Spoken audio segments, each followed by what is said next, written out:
Top 3 art supplies every artist needs. Every artist? Unlikely. Welcome to another episode of Rating Art TikToks. There's so many art educators on TikTok.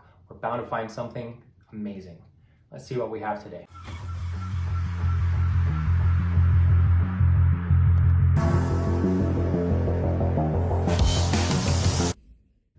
Tip for beginner painters. Screamer, screamer, screamer, screamer.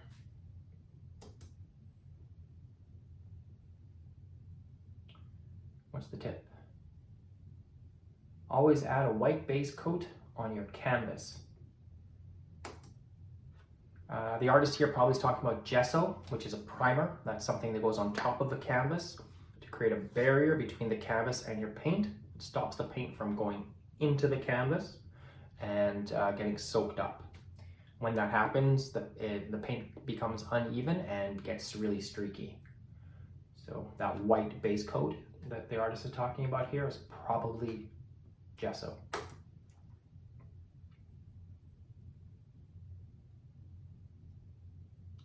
And then we're seeing a demonstration of paint as applied to the gessoed side and then to the unprimed side.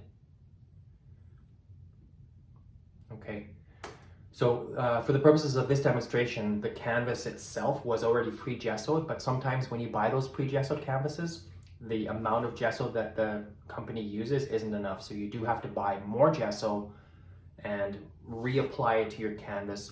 You can even then get some sandpaper and after you gesso it, sand your canvas down and then gesso it again, sand it down, and you create this amazing smooth barrier. Your paintings will be more consistent and won't be streaky at all. So that is, I would say, three layers of gessoing, sanding, gessoing, sanding. That's what I would go for. That's what I would recommend if you have the time and patience and materials.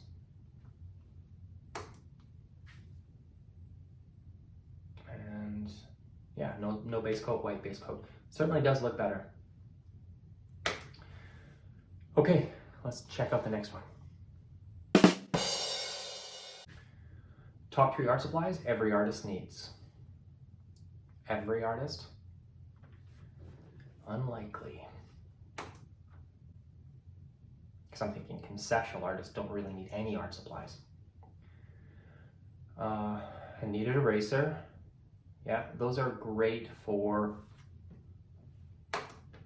Kneaded erasers are really good for making points and kind of pulling the graphite off the paper. They're also a lot more kind to your paper.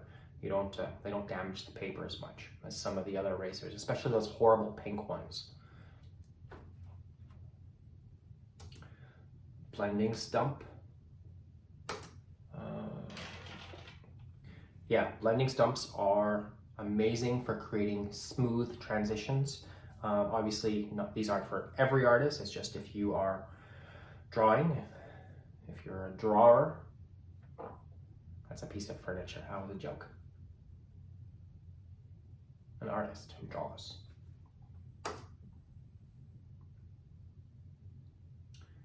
Amazing for blending, for sure. Stick eraser. Yeah, stick erasers are good. Stick erasers look like pens, and they have a little eraser inside. They're good. You can get the even smaller one than that, like a little pin size almost. Really good for creating details or pulling details out, especially hair, I think. Really nice. Okay, good. Okay, next one, very sharp pencils. Let's see what this is all about.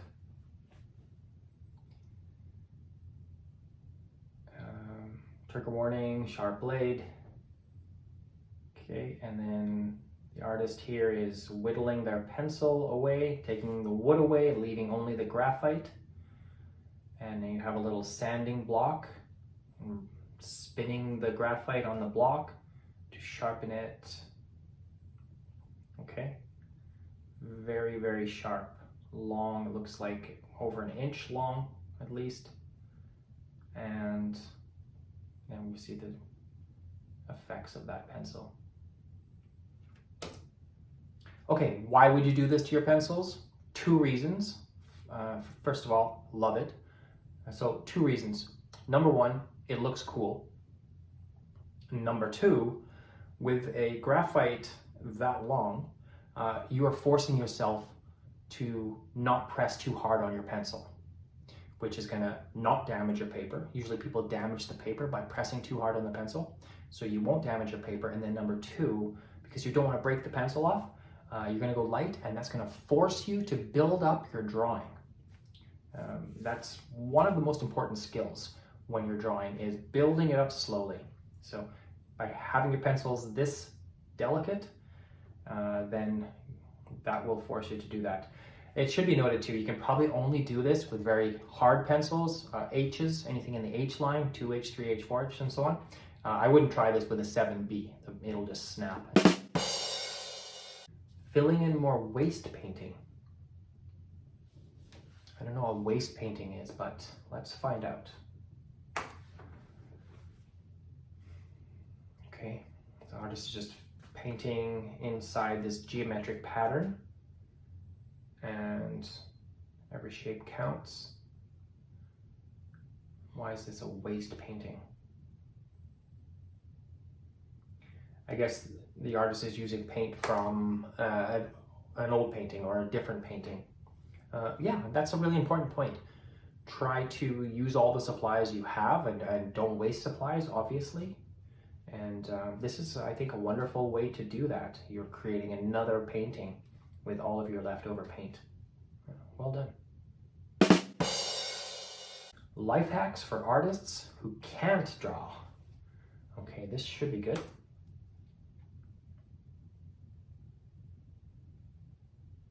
Can't draw the other eye. Just cover it with hair.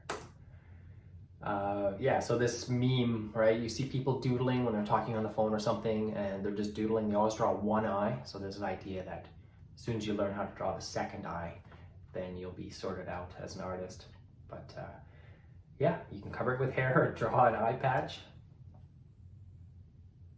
Can't draw mouths. Eye patch. Noses, nose patch.